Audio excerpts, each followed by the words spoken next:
To Kill a Mockingbird, based off the book by Harper Lee. What do I think about this movie? Well, I like it a lot. First, why am I speaking about this movie? Well, Robert Duvall, who played Boo Radley in this film, passed away. And second, when is my exposure to this movie, the book, any of it? Well, I read the book the first semester of my freshman year of high school, and I did really like it. I did not check out the movie then, I just did. And, yeah, a lot of people really hated it in my freshman class, and I'm like, well, I like it. Anyway, what do I think about the film? I like it more because film is my medium.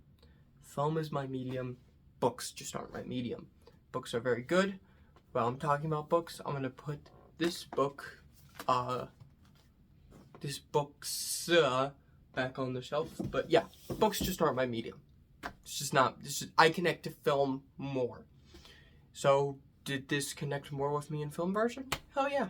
So what do I like? Well, first off, what do I like is Atticus as a character, because he very much represents the only non-racist white person in Macomb, pretty much. He is a lawyer. He's defending Tom Robinson, who is this black man who has been accused of... Can I say it? I don't think I can. He's been accused of essay, of raping a white lady, and he needs to,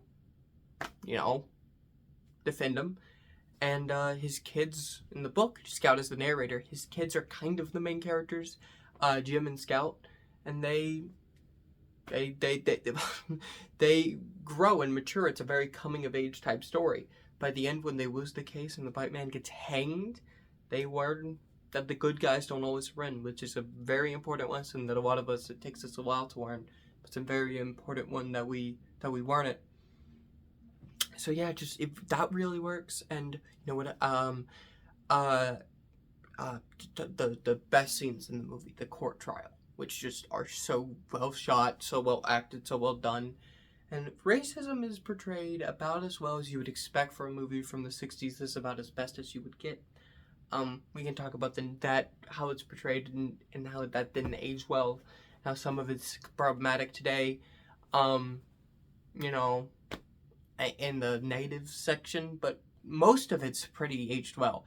I really don't understand why this is such a controversial movie among non-racists. I can understand why somebody like Matt Walsh would hate this film, but not like, or this book or this film, but not like people that aren't racist, because it's like, it's the 60s. I think we really do get into I talked about this kind of in my Mel Brooks video, where I brought up Blazing Saddles, and I said, but when we start talking about movies about racism, and how bad it is, as if they are racist because they are from an era where certain things were acceptable that aren't anymore, that is, I think it is, what would be the phrase for that? Oh, it's a slippery slope. And I don't like it. I don't like when people do that. But last thing in positive, we gotta talk about Robert Duvall last. And he plays Boo Radley, who has autism. I'm just going to say that. Harper Lee, when she wrote the book, didn't realize that. I don't think the people making the movie realized that. But it is another part of, 1930s-esque living where, if somebody was on the spectrum back when autism didn't really exist, they would be... and they had a meltdown, they would either be sent to a mental hospital to come rot for the rest of their life, or they would, that's not what happened. They would, if they were rich, they would live in their house and be quarantined and not rot as bad, but rot anyway.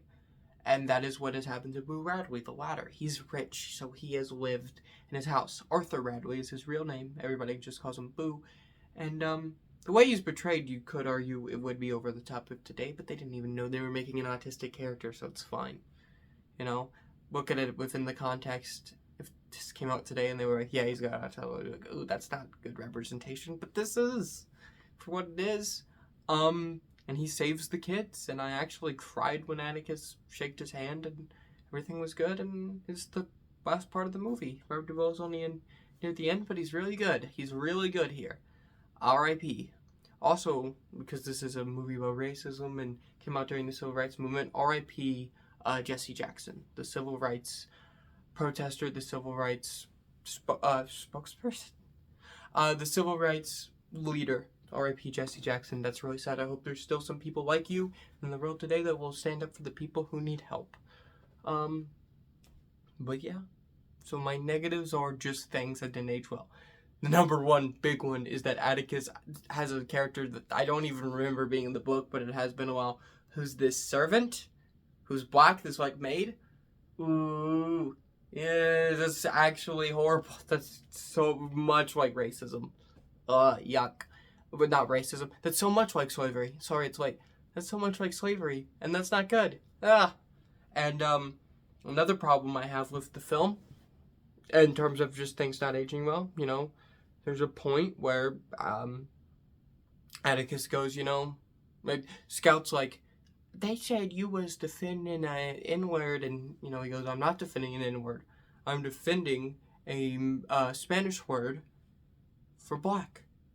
And I'm like, it's still not good. And he says that a lot. That's a big part of the honestly not racist at all, anti-racist speech. But it's like, you still can't say that either. It's still pretty bad, but it's the time and it's fine.